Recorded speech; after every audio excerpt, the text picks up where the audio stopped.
หนึ่งแนมขั้นหนึ่งหลวงในพวกนี้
มาเพิ่มนะ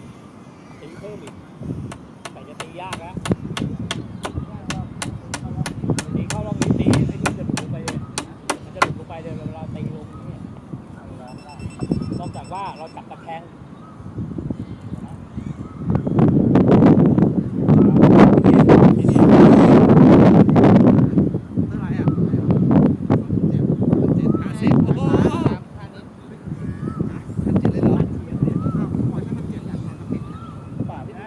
1,400 บาท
แต่อย่างนี้ก็ได้แล้วไง